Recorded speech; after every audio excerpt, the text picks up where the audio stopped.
Let's start with AS24, discontinuing operations.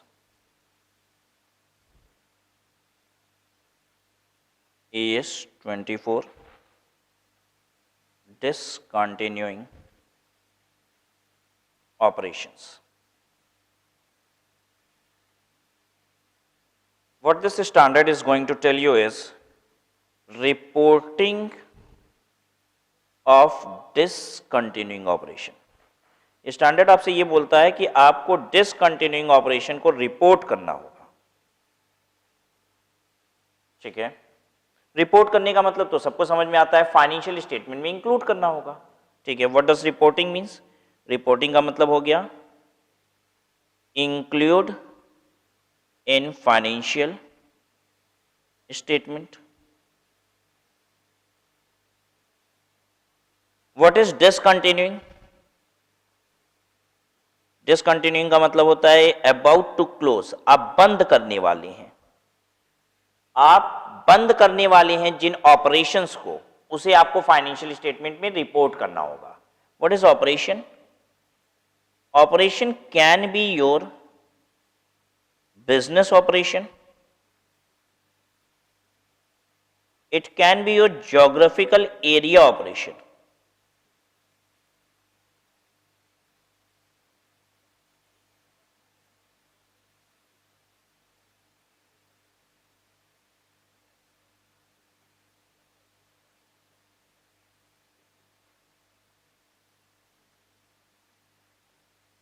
So pay attention here.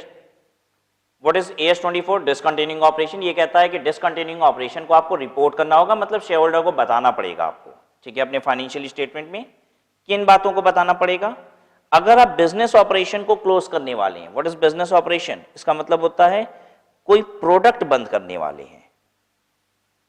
ठीक है, हम अभी 4 प्रोडक्ट में डील करते हैं, ABCD. हम D बंद करना चाहते हैं. बंद कर दिया है नहीं, बंद करने जा रहे हैं, तो ये बात अभी बता देनी है.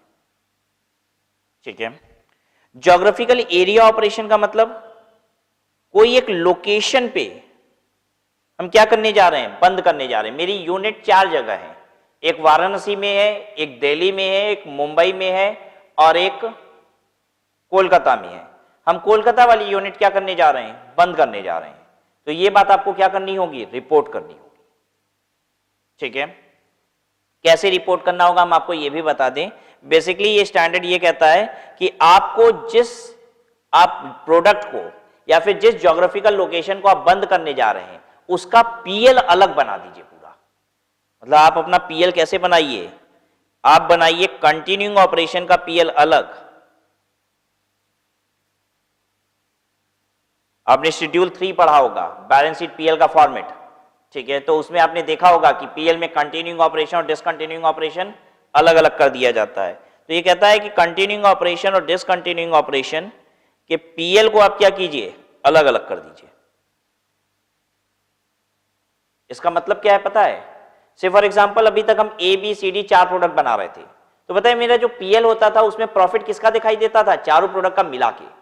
लेकिन अब हमने प्लान किया कि हम D बंद करने वाले हैं. प्लान किया भी किया नहीं है, हम करने वाले हैं, ऐसा डिसीजन ले लिया गया है. तो इस साल जब हम अपना पीएल बनाएंगे तो D का प्रॉफिट अलग दिखाएंगे और ABC का प्रॉफिट अलग दिखाएंगे.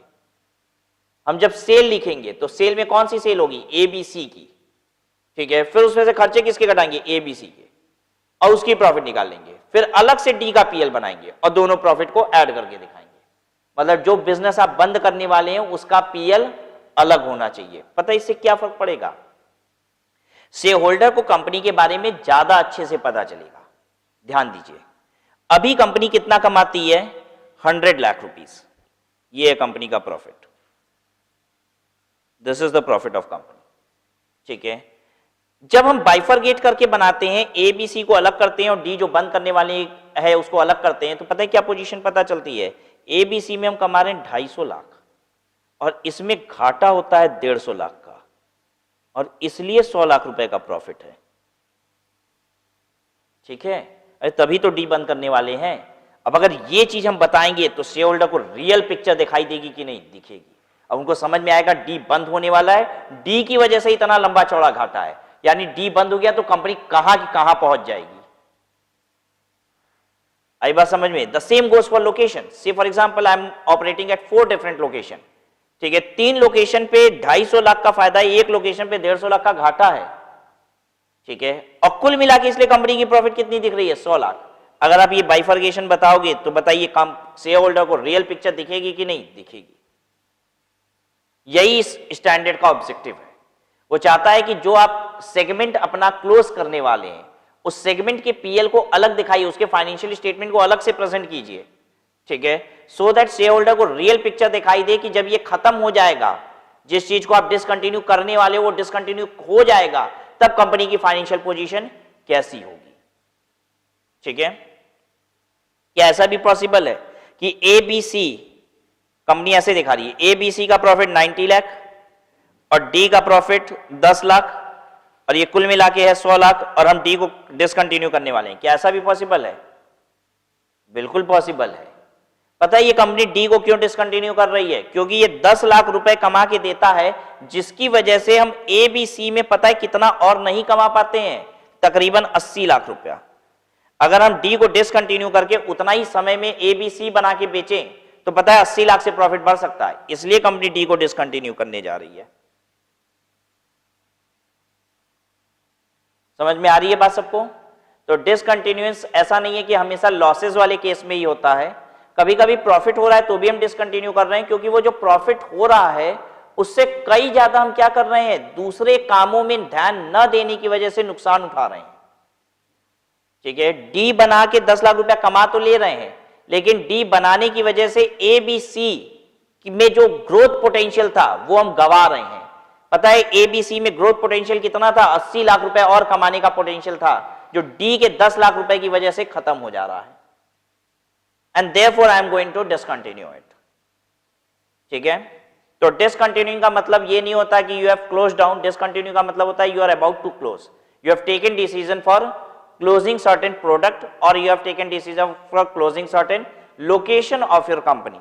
ठीक है, and in case you have made such plan you need to report it to the shareholder. ठीक है, चलिए पढ़ लेते हैं. यही है कुल मिला के थीम इस स्टैंडर्ड का. AS24 is applicable to all discontinuing operation. Objective of AS24 is to establish principles for reporting information about discontinuing operation. This is reporting information about discontinuing operation. ठीक है, thereby enhancing the ability of the user of financial statement to make projection of an enterprise cash flow. क्या कह रहा है? कह रहा है इससे क्या होता है ना कि जो यूजर ऑफ फाइनेंशियल स्टेटमेंट होता है वो समझ जाता है कि फ्यूचर में अब क्या कैश फ्लो होने वाली है. अगर ये एंटिटी बंद हो जाएगी, ये वाला प्रोडक्ट बंद हो जाएगा, तो उससे क्या होगा, फ्यूचर में कैश फ्लो अब कितनी आएगी. जैसे हम जो एग्जांपल ले रहे थे कि ए बी सी से 250 लाख कमा रहे हैं, डी की वजह से 150 लाख रुपए जा रहे हैं. ठीक है, और डी कंपनी बंद कर रही है, तो अब समझ में आ जाएगा, शेयर होल्डर फ्यूचर का प्रोजेक्शन कर लेंगे कि अब इसका मतलब है कि मोटा मोटी कंपनी कितना कमाएगी, 250 लाख. ठीक है, तो कह रहा है कि इससे इनहैंस होती है ability of the user of financial statement to make projections of enterprise cash flow, earning generating capacity and financial position by segregating information about discontinuing operation from the information about continuing operation. ठीक है, तो अभी हमने सिर्फ PL की बात की थी. सिर्फ पीएल ही अलग से नहीं करना होता है, हम आपको बता दें, आपको अलग से कैश फ्लो भी बनाना होता है. You have to make a separate cash flow statement also. ये भी सेपरेट बनाना होता है. This is also separate. मतलब हमें अलग से बताना होगा cash flow from operating activities, investing activity, financing activity, ये बनाते हैं आप कैश फ्लो स्टेटमेंट में. तो डिसकंटिन्यूइंग ऑपरेशन की वजह से cash flow from operating activity कितना, डिसकंटिन्यूइंग ऑपरेशन की वजह से cash flow from investing activity कितना, और डिसकंटिन्यूइंग ऑपरेशन की वजह से cash flow from financing activity कितना, ये अलग से बताना होगा. समझ में आ गया? और तो और बैलेंस शीट अलग से नहीं बनती है, लेकिन एसेट एंड लायबिलिटीज अलग से रिपोर्ट होती हैं. ये भी अलग से रिपोर्ट होती है.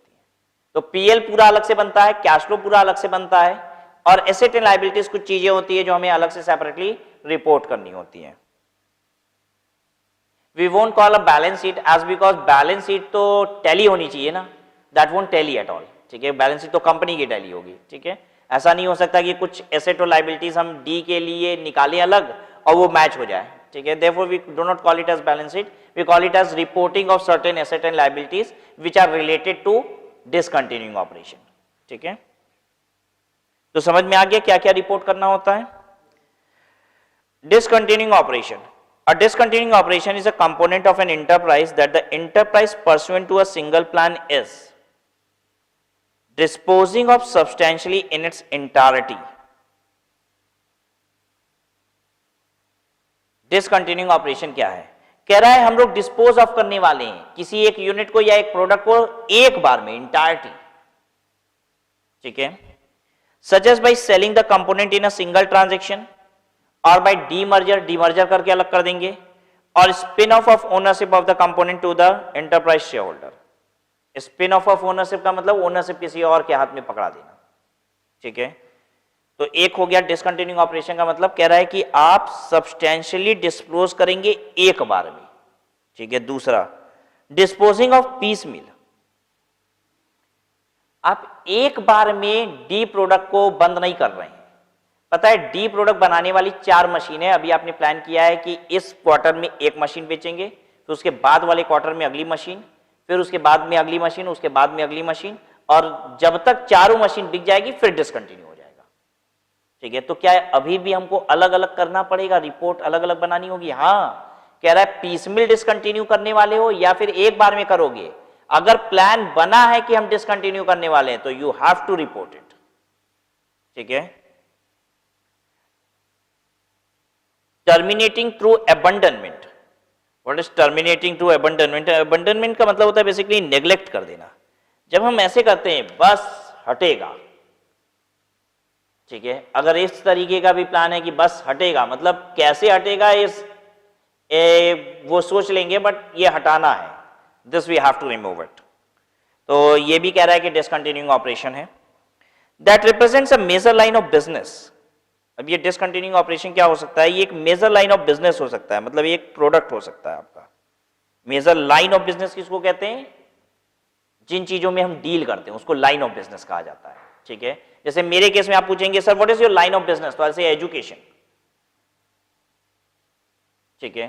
फिर आप पूछेंगे अच्छा सर आपके प्रोडक्ट्स क्या क्या हैं लाइन ऑफ बिजनेस में, क्या क्या है एजुकेशन में, तो ऐसे कि CS, CA, CMA, these are all line of businesses in which I am doing education, ठीक है। तो कह रहा है कि that represents a separate major line of business. जो separate major line of business है उसको डिसकंटिन्यू कर रहे हैं, या फिर any geographical area of operation, ठीक है। Suppose I am operating coaching at 5 different cities and closing down 1 out of those 5 cities would be called discontinuing operation, ठीक है। I am teaching for 4 courses, ठीक है। Discontinuing one of the course would be called discontinuing operation. Are you getting the point? That can be distinguished operationally or for financial reporting purposes. लेकिन कह रहा है ये ऐसा होना चाहिए जिसको आप ऑपरेशनली और फाइनेंशियल रिपोर्टिंग पर्पस के लिए अलग अलग कर सकते हो। मतलब अब 2 प्रोडक्ट बनाते हो लेकिन ऑपरेशनली दोनों एक ही साथ बनता है। एक ही रॉ मटेरियल डालते हैं तो 2 प्रोडक्ट बन जाता है, मशीन से 2 एक साथ निकलता है, दे आर ज्वाइंट प्रोडक्ट्स, ठीक है। एक raw material x raw material डालते हैं तो ए और बी 2 प्रोडक्ट निकलता है मशीन में से। कह रहा है तो उसमें अब ए को डिसकंटिन्यू करोगे तो ये सब मत बताओ, वैसे भी डिसकंटिन्यू कर भी नहीं पाओगे, रॉ मटेरियल ही एक ही डालते थे। उसकी बात नहीं हो रही है। हम लोग कहां पे बात कर रहे हैं कि रिपोर्ट करना पड़ेगा? जहां सचमुच आप 4 प्रोडक्ट बनाते हो और एक का मशीन अलग है बनाने का, उसका प्रोसेस पूरा अलग है, मतलब हर चीज उसके लिए सेपरेट है। आप ऑपरेशनली और फाइनेंशियली एकदम अलग काम करते हो उसके लिए। आ रही है बात समझ में? तब आपको रिपोर्ट करना है। आई बात समझ में सबको?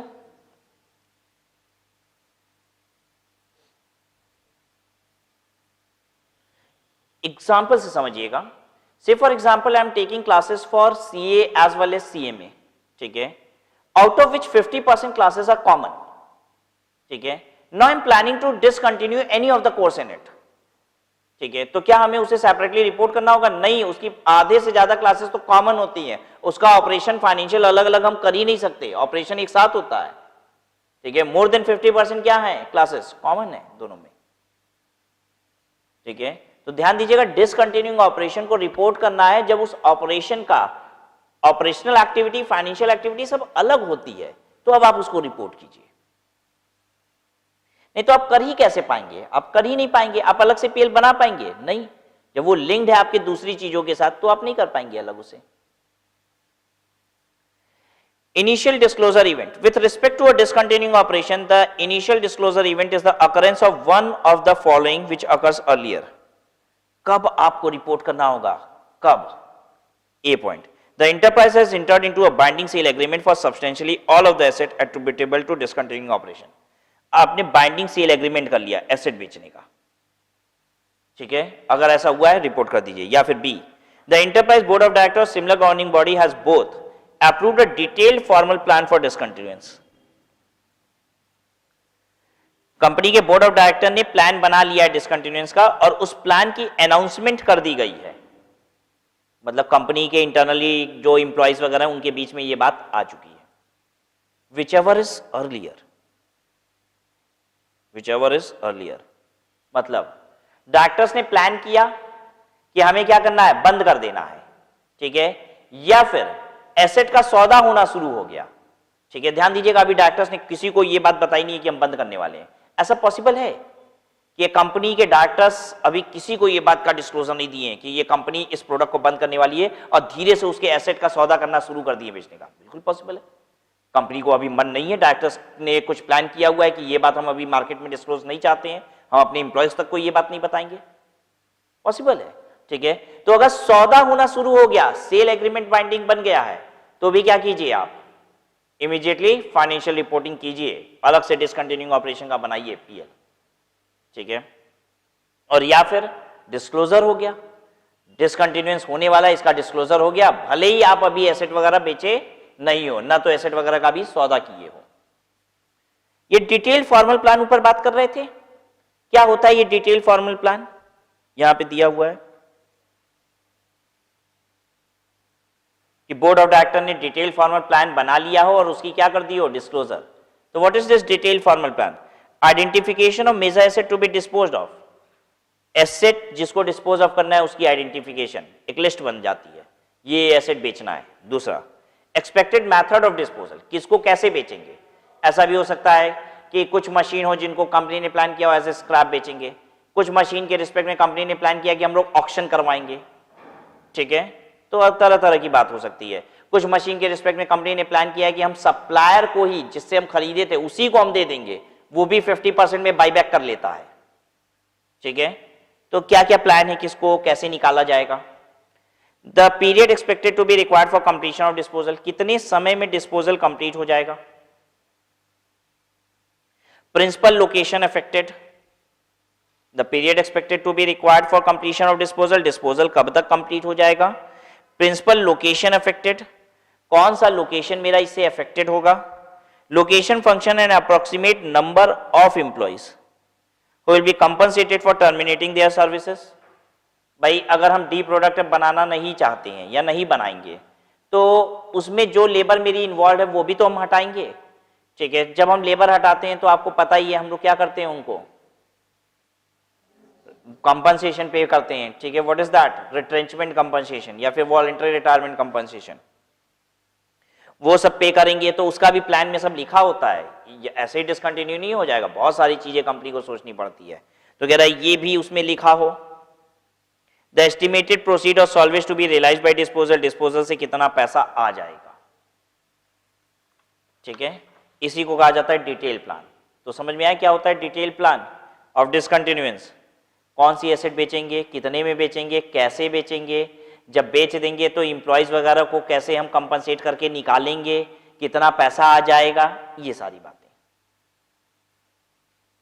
An enterprise board of directors or similar governing body is considered to have made the announcement of a detailed formal plan for discontinuance if it has announced the main feature of the plan to those affected by it.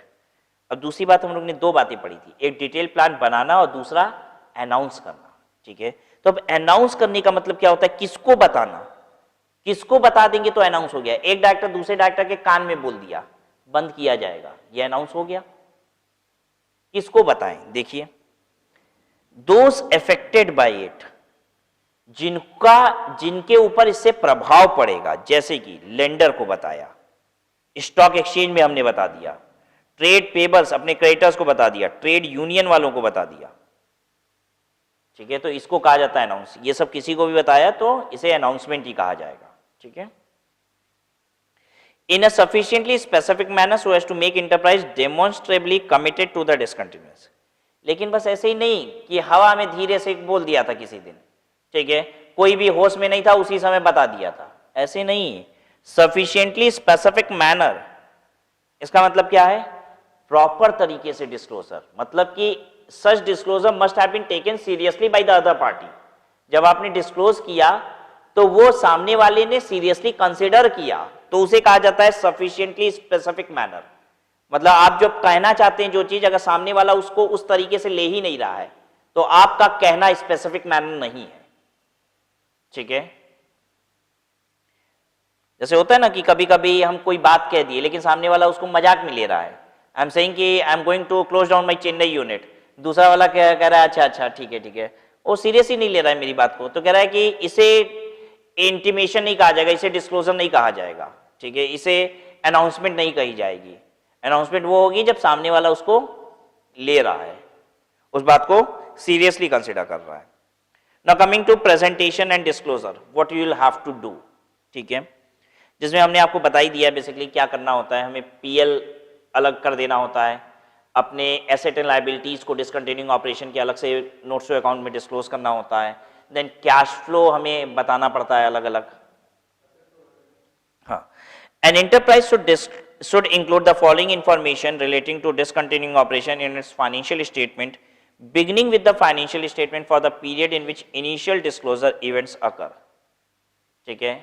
वहां से discontinuing operation अलग कर देंगे जहां से पहली बार क्या हुआ था, या तो एसेट बिकना शुरू हो गया था, बिकने का सौदा कर लिया था, या फिर क्या हुआ था, अनाउंसमेंट की गई थी फॉर्मल प्लान बना के, ठीक है। वहां से हर साल, ठीक है, कभी कभी कंपनी का प्लान जो होता है बहुत लंबा प्लान होता है, आज से 3 साल बाद बंद करेंगे डी को, क्योंकि उसकी इतनी एसेट है कि बेचते बेचते 3 साल लग जाएगा, इसलिए 3 साल बाद डिसकंटिन्यू होगा। तो पता है हमको 3 साल तक लगातार अलग अलग करना होगा, इनिशियल डिस्क्लोजर से लेके आखिरी दिन तक, जब तक वो डिसकंटिन्यू हो ना जाए। बात समझ में आई? सिर्फ एक बार डिसकंटिन्यू नहीं करना है, कब से करना है, फ्रॉम द इनिशियल डिस्क्लोजर, मतलब from the very first year जब पता चला कि हम डिसकंटिन्यू करेंगे, till the date of discontinuous, जब तक डिसकंटिन्यूअस नहीं हो जाता वहां तक। डिस्क्रिप्शन ऑफ डिसकंटिन्यूइंग ऑपरेशन, क्या क्या बताएंगे अब आप सुनिए, हर बार बताइएगा, एक बार नहीं हर बार, जब तक डिसकंटिन्यू ना कर दो, ठीक है। डिस्क्रिप्शन ऑफ डिसकंटिन्यूइंग ऑपरेशन, कौन से ऑपरेशन को डिसकंटिन्यू कर रहे हो, ठीक है। द बिजनेस और ज्योग्राफिकल सेगमेंट, ठीक है, in which it is reported as per AS 17, आपको पता है ना AS 17 that is segment reporting, ठीक है। सेगमेंट रिपोर्टिंग में हम क्या करते हैं, सेगमेंट वाइज अपना रिपोर्ट करते हैं, ठीक है, याद है ना, इसमें सेगमेंट वाइज एसेट लायबिलिटीज ये सब कुछ रिपोर्ट होती है।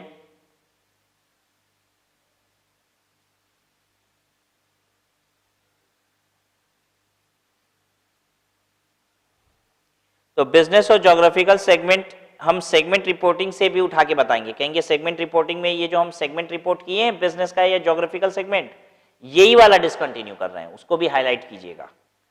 The date and nature of the initial disclosure event, हमेशा बताते रहिए कि किस बात की वजह से, ठीक है, हम बताएंगे वो पहला दिन जिस दिन कंपनी ने सौदा किया था एसेट का, उसी की वजह से हमने डिसकंटिन्यूअस माना था, वो भी बताना होगा। वो इनिशियल डिस्क्लोजर इवेंट क्या है, क्यों आप कह रहे हैं discontinuous. The date of period in which discontinuous is expected to be completed if known or determinable, कब तक डिसकंटिन्यूअस हो जाएगा, कितने समय में हो जाएगा डिसकंटिन्यूअस, ये भी लिखते रहिए, ठीक है। तो पहले साल में लिखेंगे 3 साल में हो जाएगा, अगले साल लिखेंगे आने वाले 2 साल में हो जाएगा, तीसरे साल लिखेंगे आने वाले 1 साल में हो जाएगा, और फिर डिसकंटिन्यूअस हो गया तो कुछ करना ही नहीं है, ठीक है। तो ये हर बार लिखना पड़ेगा आपको, कितने समय में हो जाएगा। The carrying amount as of the balance sheet date of the total asset to be disposed of and total liabilities to be settled, देखिए आपको बताना पड़ेगा कैरिंग अमाउंट मतलब बैलेंस शीट में कितना अमाउंट एसेट का है जिसको आप डिस्पोज करेंगे और कितनी लाइबिलिटी ऐसी है जिसको आप सेटल करेंगे। मतलब these asset and liabilities are relating to discontinuing operation, ठीक है, उसका डिसकंटिन्यूइंग ऑपरेशन वाली एसेट एंड लाइबिलिटीज ये अलग से आप बताएंगे। The amount of revenue and expenses in respect of ordinary activities attributable to discontinuing operation during the current financial reporting period. आपको रेवेन्यू एक्सपेंस भी अलग करके बताना होगा। ये तो बेसिकली हम आपको बता दें पीएल ही अलग अलग बनता है। Statement of profit and loss आप शेड्यूल 3 को अगर फॉलो करेंगे, ठीक है, तो वहां पे आपको दिखाई देगा कि रेवेन्यू एंड एक्सपेंसेस अलग कंसीडर करके अलग से प्रॉफिट निकाल देते हैं। फिर कहता है प्री टैक्स प्रॉफिट अलग से आ जाना चाहिए, पोस्ट टैक्स प्रॉफिट अलग से आना चाहिए। ये हमको मालूम है, ये पीएल का फॉर्मेट ही ऐसा है। एक बार निकालते हैं प्रॉफिट बिफोर टैक्स, फिर टैक्स लेस करते हैं तो प्रॉफिट आफ्टर टैक्स आता है। The amount of pre-tax profit or loss from ordinary activities attributable to discontinuing operation during the current financial reporting and the income tax expenses related thereto. तो क्या करते हैं हम आपको बताएं पीएल कैसे बनता है। Profit before tax continuing operation, tax less करते हैं profit after tax continuing operation, फिर निकालते हैं profit before tax discontinuing operation, फिर टैक्स लेस करते हैं profit after tax discontinuing operation, और फिर दोनों प्रॉफिट आफ्टर टैक्स को जोड़ देते हैं, ये कंपनी का प्रॉफिट हो जाता है। ये प्रेजेंटेशन का तरीका होता है। The amount of net cash flows, ये भी आपको बताया कैश फ्लो भी अलग करना होता है डिसकंटिन्यूइंग ऑपरेशन का। The amount of net cash flow attributable to operating, investing and financing activities. तो पता ही है कैश फ्लो स्टेटमेंट कैसे बनता है, cash flow from operating activity, cash flow from investing activity and cash flow from financing activity. ये आपको discontinuing operation का अलग से प्रेजेंट करना पड़ेगा इन करंट फाइनेंशियल रिपोर्टिंग पीरियड। तो क्या करना पड़ेगा, समझ में आ गया? क्या डिसकंटिन्यू कर रहे हो ये बताओ, सेगमेंट रिपोर्टिंग में भी बताओ कौन से सेगमेंट को आप डिसकंटिन्यू कर रहे हो, इनिशियल डिस्क्लोजर इवेंट क्या था, कब तक डिसकंटिन्यूएंस कर लोगे, एसेट एंड लायबिलिटीज अलग करके बताओ, पीएल अलग से दिखाओ, पीएल में प्रॉफिट बिफोर टैक्स अलग दिखाओ, प्रॉफिट आफ्टर टैक्स अलग दिखाओ डिसकंटिन्यूइंग ऑपरेशन का, और कैश फ्लो स्टेटमेंट अलग से दिखाओ। ठीक है, तो ध्यान दीजिएगा कैश फ्लो स्टेटमेंट में जैसे हम कैश फ्लो स्टेटमेंट बनाते हैं तो cash flow from operating activity, investing activity, financing activity, फिर तीनों को जोड़ते हैं, फिर opening cash and cash equivalent जोड़ते हैं तो आता है closing cash and cash equivalent. इतना काम नहीं करना है, ओपनिंग जोड़ के क्लोजिंग नहीं ला देंगे इसमें, क्योंकि ओपनिंग और क्लोजिंग कैश पूरी कंपनी का है। ठीक है, तो यहाँ पे बस क्या करते हैं हम, cash flow from operating, cash flow from investing and cash flow from financing activity, बस ये तीनों बना देते हैं, पूरा कैश फ्लो स्टेटमेंट नहीं बन जाता। ठीक है, और पीएल क्या होता है, इनफैक्ट पूरा पीएल बनता है। और बैलेंस शीट में भी बैलेंस शीट नहीं बन रही है, बेसिकली एसेट एंड लायबिलिटीज की रिपोर्टिंग हो रही है which is related to discontinuing operation.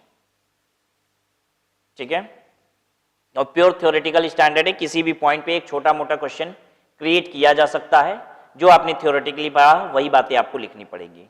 ठीक है, so this was all about AS 24।